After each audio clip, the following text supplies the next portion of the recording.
welcome back to another video here on the From the Farmer podcast. We're so happy you're here to join us today. In today's episode, we are going to be talking about plant illnesses and pests that are attacking your plants and what that looks like, how you can treat it, and just walking you through a couple things that we have experience with dealing with. And there's a few things that maybe we haven't, that we've just seen people do to prevent it or to get rid of. So, gonna be talking about all that today. Yeah. So For the most let's part, we've get stuck with into what it. we know, though. Right, Sorry. because we like to talk from experience. We don't like to tell you all about things that we haven't really experienced with. So from our experience to your screens, let's get into it. And there are some things, like, we'll go into that later, but there are some things that we just aren't sure of. Right. Particularly. Sorry. Right. Again. You're good. You're good. All right. Plant illnesses. So starting off, let's talk about blight. What is blight? Blight is a bacterial or fungal infestation. And what that looks like is on your tomato leaves, or you know, what plants do they typically attack? What plants does blight typically attack? You know that, right? Because I know I've only had experience with it with tomatoes. Tomatoes, potatoes. Oh, that's the only two that I can think of, but I think watermelon. I've had it with watermelons and something else. So I just can't remember all of them, but I know that those are two of the ones. So with tomatoes, because that's what I have experience with, I'm going to tell you from that experience. What it looks like is the leaves will turn yellow, and or they will become brown, and they'll look dotted, speckled. They'll look almost like a leopard print.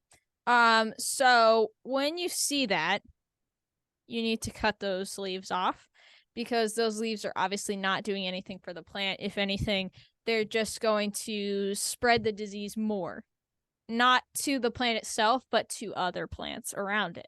So as soon as you it's see, just breeding for that stuff. Exactly. So as soon as you see leaves like that, prune them off, get rid of them, discard them as quickly as possible. And when it comes to treatment, and like we're gonna say for all of these, you can spray. There's a lot of chemicals out there that you can spray on your plants to get rid of a lot of things. But the way we garden is not using sprays, because we just don't like having those chemicals put on our food. We don't believe in that. So that's just how we garden. So we're not going to suggest any sprays to you. If you would like to look into sprays to get rid of, you can always do your own research. But if you would like to do a more natural way, like we do, just like preventing it, you want to, again, get rid of all the leaves. And basically that's all you can do when it comes to blight, because once your plants have it, you're basically trying to stop it from spreading to others. So if you have a plant that's really infected by blight, like it's really bad, pull the whole plant at that point. If it's not even worth it, just pull the whole plant. Because basically whenever you have blight, you have it for the rest of the plant's life. Like once you have it, it's there. So if you find it in your plants, discard any of the leaves if you can in the beginning stages. If you can't, I mean, if it gets too much, then it's going to be a problem. It's always going to be there. So do your own research. If you're interested in spraying, there's always different options for that. So do your own research on that. And to add on to that, I don't remember the Bible verse like word for word. I don't remember like chapter, whatever. But you'd rather get rid of one plant or part of a plant than the whole plant infecting others and losing your entire crop of whatever it is. Mm-hmm. John 15 verse 2. Prune. John 15 verse 2. I knew you knew it. Ready for it. John 15 verse 1 and 2 are like my favorite scripture verses as a gardener. they mean something to me.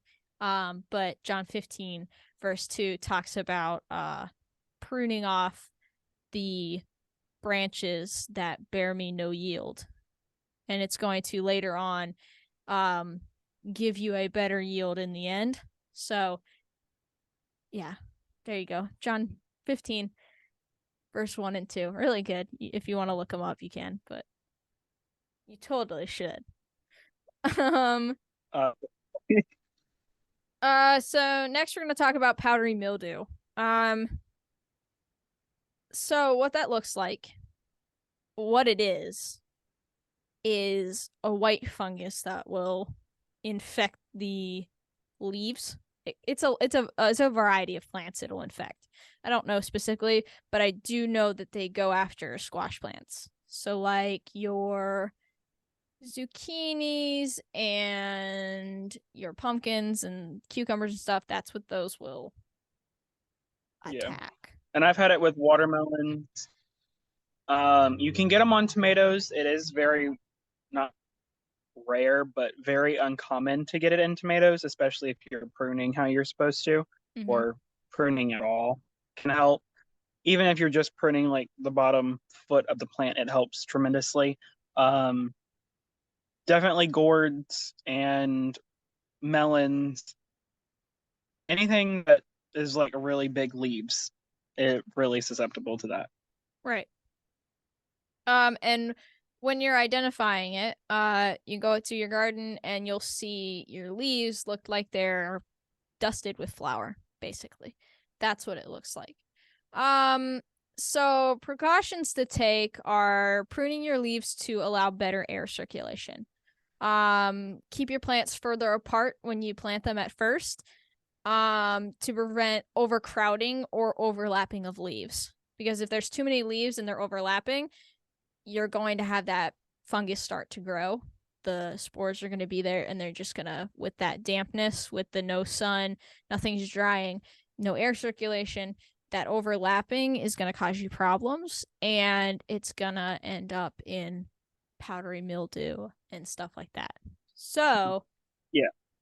prune your leaves or keep your plants pretty decently spaced out. And I know it's hard with squash plants because they really do go crazy. Um, so, pruning is typically the best option for that. But do what you have to do. Uh, Whatever works best for you. And we'll have a full video coming out about pruning squash plants. I filmed it, but I don't know when that's gonna come out. So stay tuned, because if you want to learn how to prune your squash plants, we'll have a video on that coming out at some point, but I don't know when. But full video talking more in depth about powdery mildew, air circulation, pruning leaves, stuff like that coming soon. So Yeah, and you can prune anything just as long as you leave a few leaves for it to continue to photosynthesize and to continue to grow. Mhm. But most of like the beginning leaves and things like that, prune those off. They really aren't needed, and they reach a certain point where they just die and look nasty, and just a right. terrific breeding ground for insects, pests, Mhm. diseases, things like that. So Right. prune them off, feed them to your chickens while they're still alive, get something out of it, and you'll get some eggs. Yep. So do you want to start into pests? Yes. Let me get to my notes. Tomato hornworms. We all know what they are. They're a pain in the butt. Um, they can be identified with they are large green worms with black and white markings and a horn on one end. Don't ask me the end because I don't know which end. I'm pretty sure it's the back end of the hornworm though.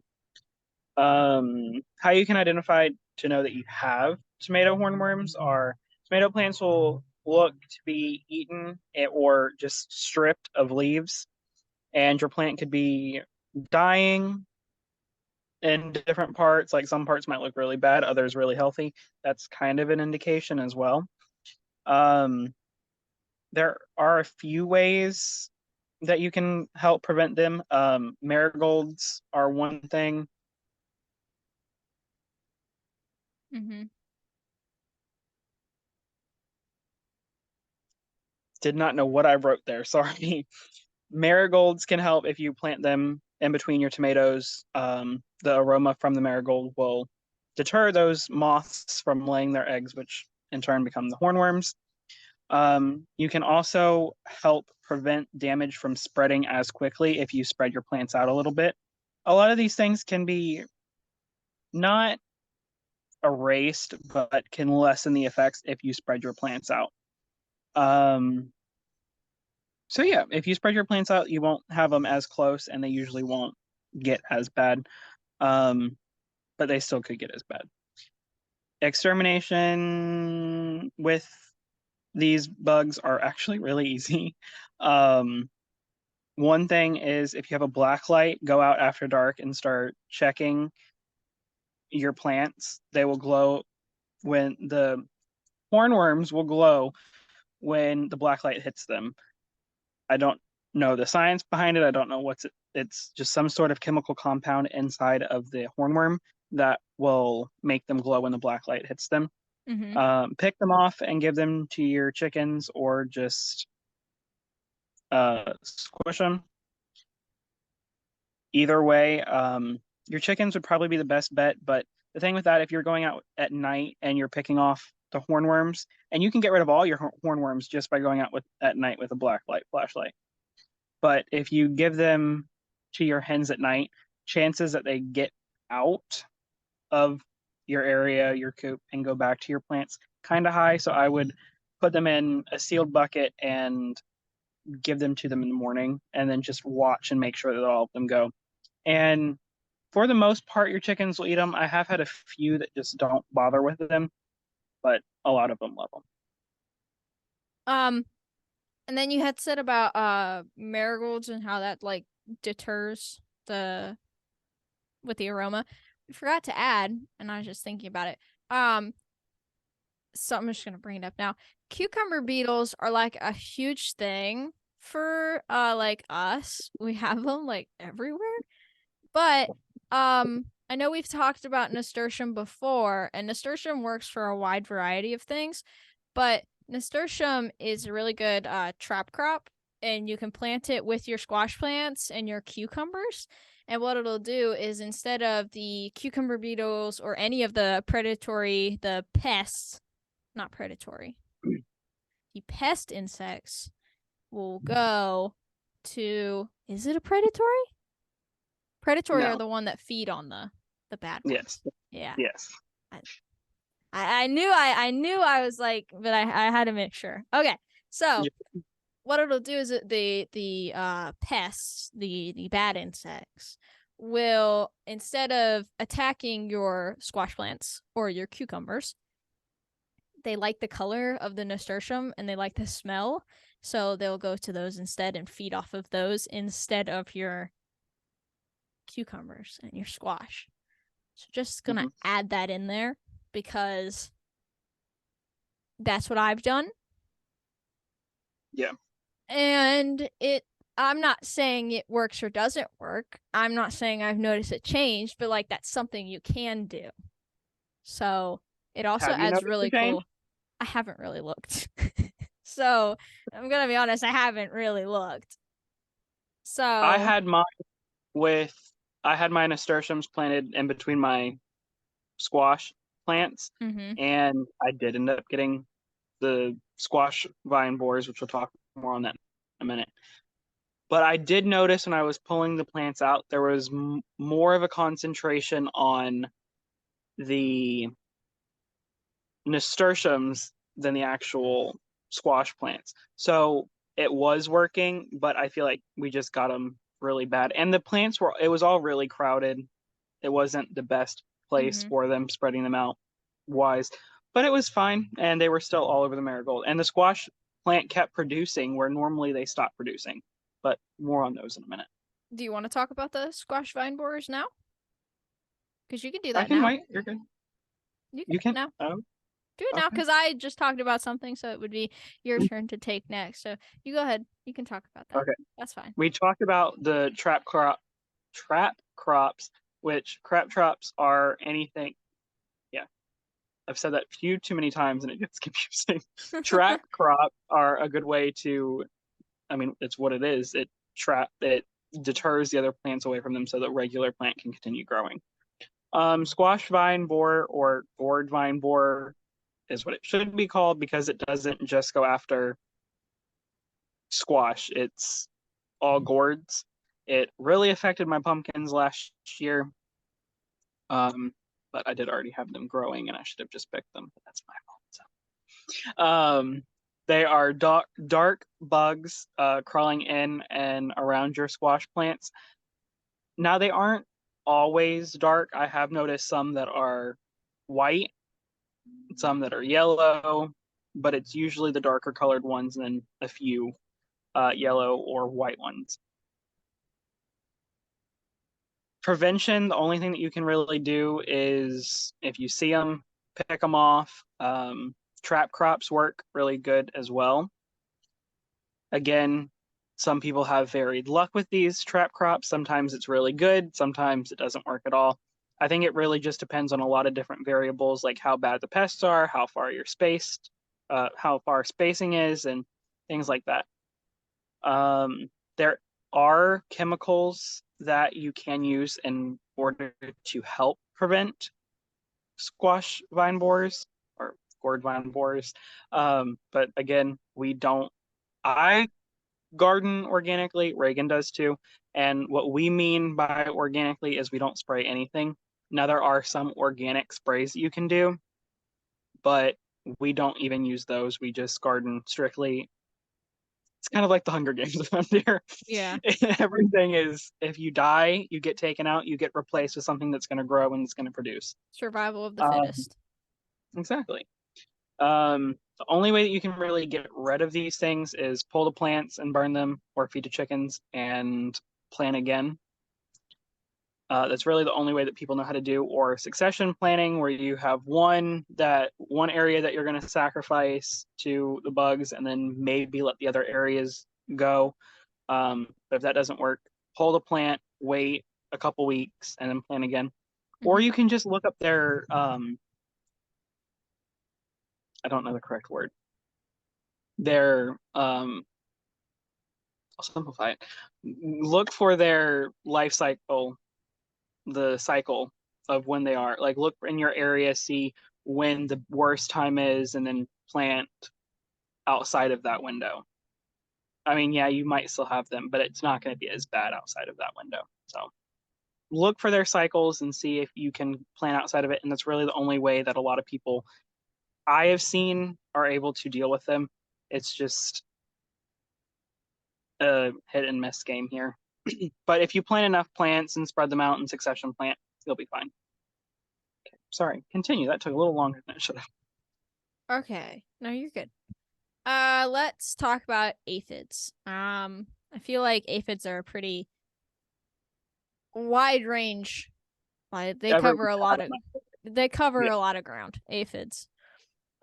So they are a small pear-shaped insect that range in a variety of colors from green, red, black, yellow, brown, or even gray. They're crazy. They go all the colors. They are really small. Like they measure to about a 16th or 1/8 of an inch long. Really, really small. Really small. They are. They're really small. Especially like the adult ones, like they're small. But like the baby ones, they're really small. It's I've had to weed plants that had aphids, and I've had aphids all up my arm. Like it's nasty. And I was like, I just feel something crawling and it's just like wee little, like super small. Disgusting. And how you'll tell if you have these is you'll have misshapen, curled, or yellow leaves. Check the underside of your leaves for visible aphids, because that's typically where they like to hide. And prevention. Aphids despise. Now, I didn't know this. I've not done this from experience. So this is me not speaking from experience. I can't tell you, yeah, this 100% works. I can't tell you that, but I read and I've heard people talk about this. So I'm going to bring it to y'all's attention, give it a try and tell me how it goes. And I'll give it a try and I'll tell you how it goes. But yet I have not done this. So not speaking from experience here. But apparently they despise the smell of members of the onion family. So you can plant flowering onions, garlic, or chive throughout your garden, and it can help discourage the aphids, which is pretty interesting. So it's basically like the same concept of the marigolds and the nasturtium. And I like how that works because it's using nature to fight nature. It's like, but you can like work it together. Like it's really interesting. But like to exterminate, you can spray. But if you want to do it naturally, you can use soap and water. Apparently that works. Again, I don't know. I've heard people doing this. It's not a lot of soap. Yeah. I know there's measurements online if you look it up, but it's like very little soap per to water. Yeah. Ratio. Another thing that you can do, and I don't know if you have that written on. You wrote it down, but you can say it. Okay. The other thing you can do is just wait. I know that kind of sucks, but this is what I have written down, right? Or no? Keep talking. I'm gonna see if that's what you wrote down, because if you're not getting that point, then I'll say it. Okay. The other thing that you can do is wait. One of the natural predators of aphids are ladybugs, and the ladybugs will eat them. So if you wait long enough, then the ladybugs will, of course, come and eat them. It takes very few ladybugs to actually completely decimate a colony of aphids. What you can do is also order ladybugs online if you don't want to wait for them to come in. Like naturally, I have my second, third, and fifth grade teacher every single year. She would order 3 or 4 butterfly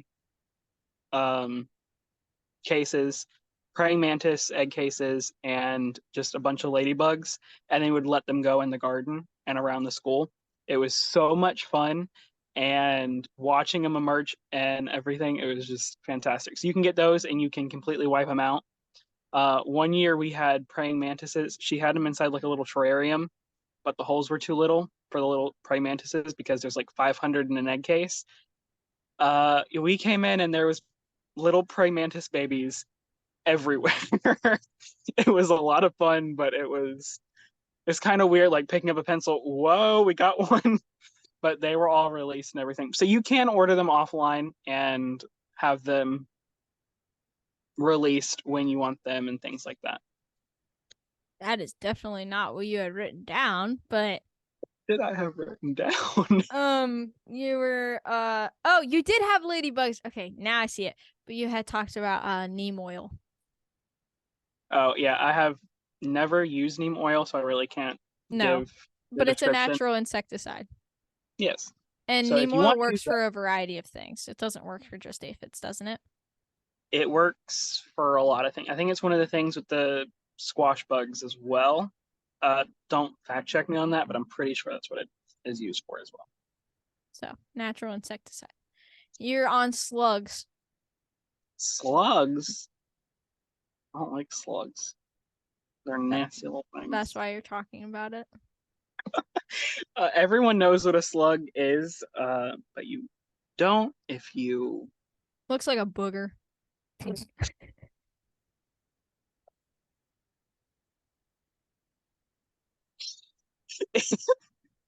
They are slimy, worm-like bugs crawling around your plants. Your description. Tell me I'm wrong. You aren't wrong because it's very much true. That's what they look like. Continue. I could say so many things, but I'm not. Because I already took it far enough, so just continue. Keep going. Um, I was gonna say like one of those sick boogers that are really disgusting, but Just stop. Stop. Keep going. sorry. I But they are. wasn't descriptive. Keep going.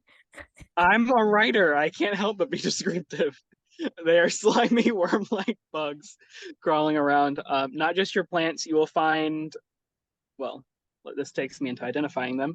You will find a trail of glittery-looking mucus. See, told you, mucus in your garden around your plant, and also the plants will be eaten. They will. Your fruit will also be eaten, and you will find them in the fruit if they are still there. Sometimes you won't find them in the fruit. Sometimes you'll just see the trails, and that's how you'll know they're there. Um, Somebody came into your garden and sneezed.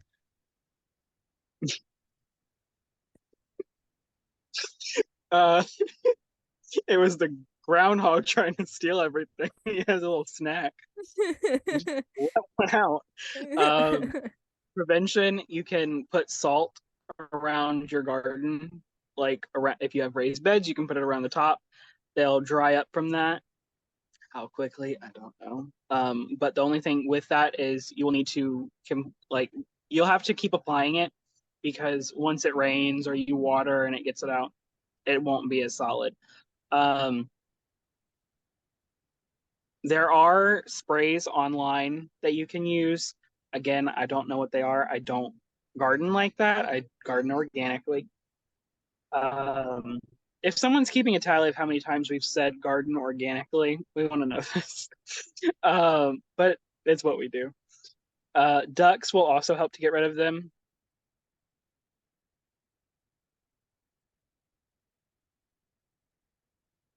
Ducks running around their garden, and that's fine. And they'll pick through everything. They will not harm the plants. They will just attack the slugs and those things.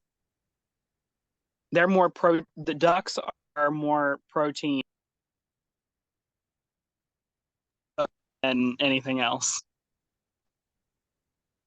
You good? Yes. But Okay. they are more after protein than after your plants or your fruit, where chickens are more, I will eat anything, I will devour anything that looks good. Ducks are not like that. They will go after the slugs and anything else. Mm-hmm. More so the bugs than anything. And we're coming down to the last couple minutes here, so I'm just gonna go through the last one. It's super quick. But Japanese beetles, they're awful. But what they look like is they are beetles, copper colored wings with metallic green heads. You'll notice them. If you see them, you know what a Japanese beetle is. Go. Are they the same thing as, I've had this question, I think I've looked it up. Are they the same thing as the June bugs? No, June bugs are brown. Japanese beetles are green and copper color wings. June bugs are brown. They are different. Now they may do So the June same. bugs are, They may do a type of damage. I just don't know what June bugs do, but they are different. it it won't be as much damage because I had a lot of June bugs here and they really just ate a few leaves and they were gone. Yeah. So continue. But you'll find the beetles munching on your leaves, resulting in skeletonized leaves. So literally all that's going to be left is the vein through the middle. And to exterminate from personal experience, me and my sister have a competition to see how many we can collect. So we go out and we pick Japanese beetles off of our plants and put them into a bucket with soapy water. So that's how we get rid of, and then we give them to the chickens. But we like to pick off all of them, and then they'll die in the soapy water, and then we dump them all out, and we actually count how many, and we just try to see who got more. So have fun with it. This is what gardening's all about, and this is how we exterminate our Japanese beetles. Exactly. And they are invasive. It's not, well, I'm going to say invasive. If you are not in the United States, then I am not sure. They are, or North America, I'm going to say, they are invasive to North America. So get rid of them. That's the easiest way that you can do. they're probably never going to be completely gone, but the more you get, the less chances are that they're going to keep coming back as So full force. so no, you're fine. So there's a lot of pests and there's a lot of diseases when it comes to plants. It's looking at your plants and figuring out what is going on, trying to identify it, and then from there, seeing if the next year, how can I prevent this? But in the moment, how can I get rid of it? How can I fix the problem that is at hand? So, we hope that this video taught you something and that you learned, how what a couple of the diseases are, what they look like, and how you're going to be able to get rid of them. We hope that it helped you and taught you something new, and we wish you the best of luck in your garden and that you won't have to come to this video and learn these things, but if you know the knowledge, then you're prepared for whatever you have to face down the road. Yes. Anything else you want to add? Including boogers in your garden. Include it. But if you need, if he knows how to end a video. Any